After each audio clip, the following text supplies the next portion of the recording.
ایک دن راحیل نے سنا کہ ایک نیا کلینک کھلا ہے اور ڈاکٹر کے پاس ہر قسم کی بیماری کا علاج ہے، وہ بھی صرف 300 روپے میں۔ اگر علاج نہ ہو تو 1000 روپے لے جائیں۔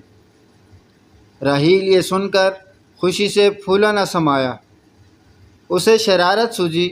اگلے ہی دن وہ ڈاکٹر کے پاس گیا اور کہا، ڈاکٹر صاحب، مجھے کسی چیز کا ذائقہ محسوس نہیں ہوتا۔ ڈاکٹر نے نرس سے کہا، 2 نمبر 1 2 لے کر آؤ، 2 نمبر دوا لے کر آؤ۔ ڈاکٹر نے 1 چمچہ دوا راحیل کو پلا دی۔ راحیل بے اختیار چیخا، ڈاکٹر صاحب، یہ تو پیٹرول ہے۔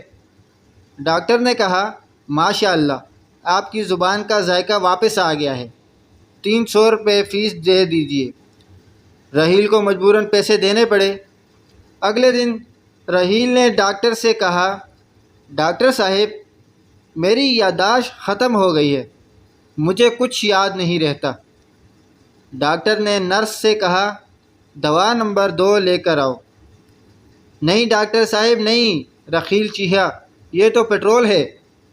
مبارک ہو، آپ کی یادداشت واپس آ گئی، لائیے میری فیس۔ اس بار بھی مجبوراً راحیل کو پیسے دینے پڑے۔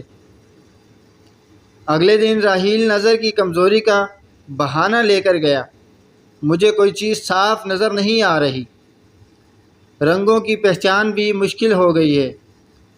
ڈاکٹر نے کہا، اس کا میرے پاس کوئی علاج نہیں۔ راحیل نے کہا، ڈاکٹر صاحب، اعلان کے مطابق 1000 روپے عنایت کر دیجیے۔ ڈاکٹر صاحب نے راحیل کو نوٹ پکڑا دیا۔ راحیل بولا، ڈاکٹر صاحب، یہ تو 500 روپے کا نوٹ ہے۔ ڈاکٹر نے نوٹ واپس لیتے ہوئے کہا، ماشاء اللہ، آپ کی نظر کی کمزوری بھی دور ہو گئی، فیس ادا کر دیجیے۔ راحیل کو اس بار بھی بہت مجبوراً پیسے دینے پڑے۔ پھر وہ دوبارہ ڈاکٹر صاحب کے پاس نہیں گیا، کیونکہ وہ مزید 300 روپے گنوانا نہیں چاہتا تھا۔